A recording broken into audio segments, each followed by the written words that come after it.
Alfredo Sodergui, director de la película Anina, Exacto. uruguaya, ¿no? Uruguaya colombiana. Sí, Sí, sí, compartida. compartida. Ah, bueno, ¿y cómo Compro- fue esa experiencia de trabajo con...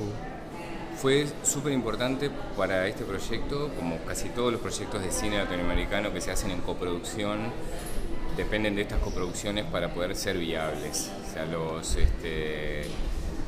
hay muchos apoyos de los distintos institutos de cine, pero en general las películas son muy costosas y este mecanismo de coproducción no solamente aporta viabilidad, sino que también genera como estos vínculos de trabajo y posibilidades de compartir con gente de distintos lugares que enriquecen en general los proyectos. O sea, en el caso de Anina fue muy importante para ambas cosas. Ya. Y en ese trabajo conjunto, ¿qué valoración tiene del equipo colombiano? En Colombia se hizo principalmente el diseño de sonido de la película, un trabajo de corte artístico muy fuerte. O sea, la película estaba totalmente silenciosa, excepto por la grabación de las voces que fue realizada en Uruguay. Hay algunas voces colombianas también, hay actores colombianos participando. Y fue un trabajo que colmó las expectativas. O sea, nosotros nos dejó muy satisfechos porque es mucho mejor de lo que esperábamos.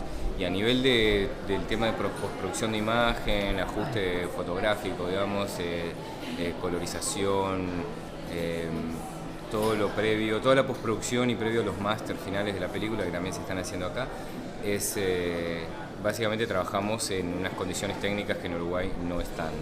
Y eso también obviamente es muy positivo.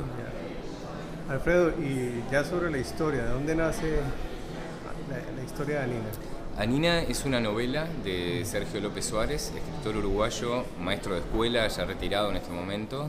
Él es desde la ciudad de Salto, actualmente vive en Montevideo, que recoge primero la intención de Sergio de contar una historia en particular y de desarrollar un concepto, pero que se enriquece con un montón de detalles tomados de anécdotas o de pequeñas historias que le sucedieron a él durante su tiempo como maestro de escuela, tanto relacionado a los niños como a otros maestros, amigos, gente de su entorno.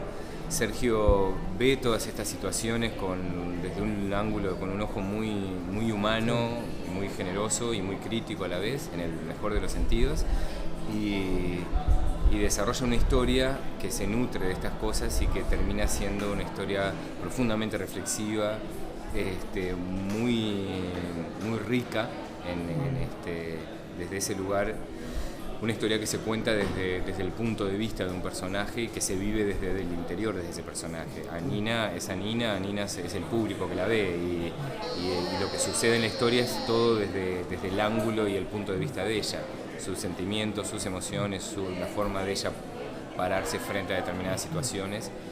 Y como esto es viene un poco de la vida de Sergio o de situaciones que él evalúa de determinada manera en relación a otras personas, o de la interpretación que nosotros mismos hacemos del libro y de lo que Sergio nos propone, termina como enriqueciendo mucho el carácter del personaje. O sea, es un personaje con mucha complejidad, con mucha riqueza interior, ¿no? Es un personaje con el que el público se identifica rápidamente, niños y adultos también. Es lo que nos ha pasado ahora después de 4 proyecciones en Alemania y una acá en Colombia. Hemos recibido ese tipo de respuesta. Una de las riquezas que yo veo en la película es su sencillez en el narrar. Ya lograr esa sencillez en los relatos es tan difícil. ¿Cómo fue ese ejercicio? Creo que nosotros estamos muy interesados en que lo que se transmitiera y se contara de Anina fuera esa sensación que nos dejó a nosotros también leer el libro, ¿no? Ese punto de vista más reflexivo, más sensible.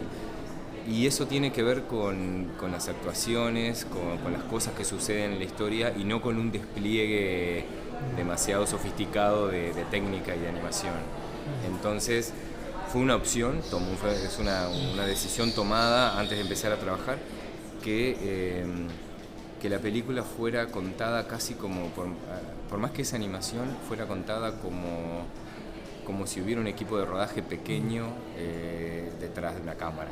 Entonces eso también la vuelve familiar, la aproxima mucho al espectador, no hay, siempre hay alguien mirando, siempre hay como esa cámara que es como un testigo o un ojo, que no está colgada de grúas ni de artefactos extraños, o sea, cosas que sí se pueden hacer en animación, generar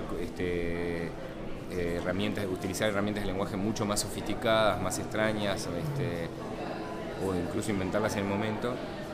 Nada de eso está hecho, excepto en algunas situaciones oníricas donde Nina imagina o sueña determinadas cosas, donde por momentos se utilizan, se exagera un poquito más con el lenguaje.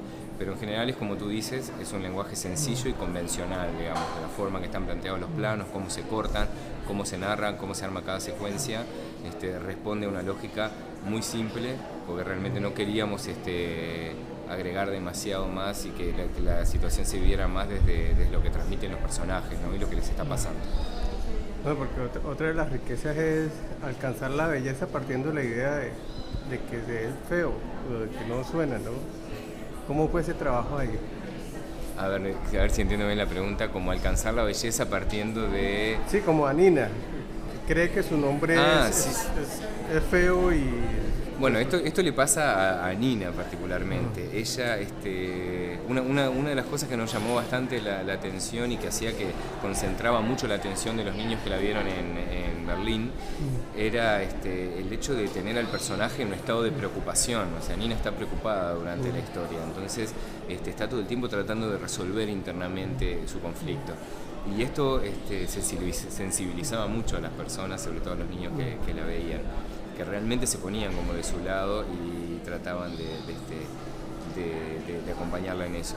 A nivel de lo que se transmite, jugamos con eso, pero también quisimos, nos gustaba mucho la idea de tener como un contraste con una estética dulce y atractiva, más relacionada a la ilustración de libros, que fuera más tierna, por decirlo de una manera, porque en realidad Nina es así, es una niña tierna, buena, inteligente, que está pasando por un momento particular, pero la fealdad se plantea desde otro lugar, más desde algunas cosas que Nina imagina, pero quisimos que a Nina es un personaje que tiene que despertar cierta ternura, entonces quisimos que el contexto, el entorno estético tuviera esa calidez también. ¿Y cuál ha sido la reacción de ese público distinto de los niños? De los adultos.